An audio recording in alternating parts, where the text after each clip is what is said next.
سلمان فارسی کی کہانی سن لو۔ مجوسی کے بیٹے تھے، حق کی طلب میں نکلے، باپ نے گھر سے نکال دیا، ایک پادری کے پاس جا کے رکے، زندگی بھر اس کی نوکری کی۔ جب اس کا آخری وقت آیا، اس نے کہا میری تدفین کے بعد غموریا چلے جانا، وہاں کا پادری خدا رسیدہ ہے، تجھے اس سے کچھ مل جائے گا۔ کہتے میں وہاں سے غموریا آ گیا، پھر اس پادری کی ساری زندگی خدمت کی۔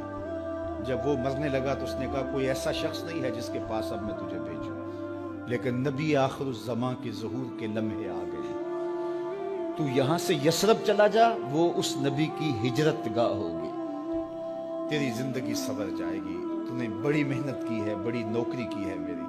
کہتے میں نے اس کو کہا کہیں ایسا نہ ہو میں دھوکہ کھا جو مجھے کوئی نشانی بتا۔ اس نے کہا 3 نشانیاں، ایک صدقہ نہیں لے گا، دوسرا ہدیہ رد نہیں کرے گا، تیسرا 2 کندھوں کے درمیان مہر نبوت۔ کہتے ہیں میں نے اس کی تدفین کی، یثرب کی جانب جاتے ہوئے ایک قافلے میں شامل ہو گیا، انہوں نے مجھے پکڑ کے اپنا غلام بنا لیا، لیکن میرے پہ مہربانی یہ کی کہ مجھے بیچا جا کے مدینے میں۔ ایک یہودی نے مجھے خرید لیا، میں اس کے باغ میں گوڈی کرتا تھا، کام کرتا تھا، کھجوریں توڑتا تھا، لیکن میں انتظار میں تھا کہ کبھی وہ نبی آخر الزمان آئے تو مجھے دید ہو، کبھی عرش پر، کبھی فرش پر، کبھی ان کے در، کبھی در بدر۔ میں عاشقی تیرا شکریہ، میں کہاں کہاں سے گزر گیا۔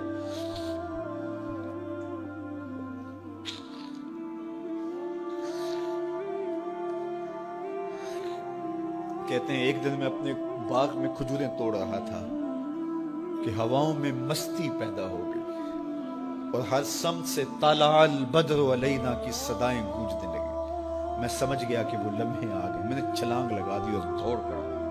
میرے آقا نے سمجھا شاید غلام بھاگ گیا، اس نے دوڑ کے مجھے پکڑ لیا۔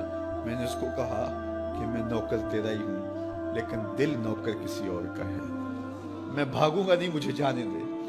میں کچھ کھجوریں لے گیا تھا صدقے کی نیت سے، جا کے حضور کو پیش کی۔ آقا کریم نے فرمایا ہم نبی صدقہ نہیں لیتے۔ کہتے ہیں نشانی ایک پوری ہو گئی۔ کہتے ہیں کہ میں کچھ دنوں کے بعد اور کھجوریں لے گیا اور میری نیت ہدیہ کی تھی، میں نے پیش کی، حضور نے قبول فرما لی۔ لیکن میں بھی کہتا تھا تیسری نشانی بھی پوری ہو لے تو پھر مانوں گا، اور وہ کیا تھی؟ 2 کندھوں کے درمیان مہر نبوت۔ کہتے ہیں ایک دن حضور میرے باغ میں آئے اور آقا کریم نے اپنے مبارک کندھے پہ چادر رکھی ہوئی تھی اور چادر کی اوٹ میں مہر نبوت چھپی ہوئی تھی، اور میں پیچھے ہو کے دیکھتا تھا، اور میری آرزو یہ تھی کہ کوئی تیز جھونکا ہوا کا آئے اور چادر ہٹ جائے اور میں مہر نبوت کی زیارت کر لوں۔ حضور میرے ارادہ قلب سے آگاہ ہوئے، فَأَلْقَى إِلَيَّ رِدَاءَهُ، حضور نے چادر اتار کے میری جانب پھینکی اور پھر ایسے رخ کر کے فرمایا انظر الی ما امرت بہ، اس پادری نے جو بتایا تھا دیکھ لے آ کے۔ تو کہا میں نے دیکھا کہ حضور کے کندھوں کے درمیان۔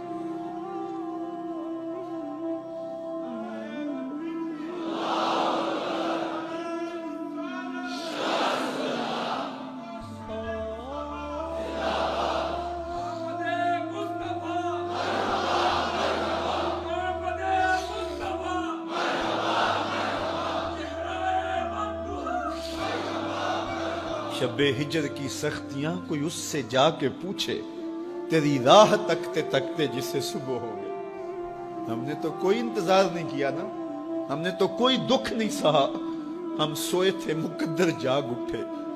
ہمارے والد مسجد سے مولوی صاحب کو بلا لائے، انہوں نے کان میں آ کے کہا مبارک ہو تو حضور کا نوکر بن کے آ رہا۔ میرے والد گرامی ایک شعر جھوم کے پڑھا کرتے تھے، محمد جانے جانا ہے، پیغمبر ہو تو ایسا ہو، رسولوں کی بشارت سے مبشر ہو تو ایسا ہو، امر توقیر کا سب کو موکر ہو تو ایسا ہو، کیا ہم کو غلام ان کا مقدر ہو تو ایسا۔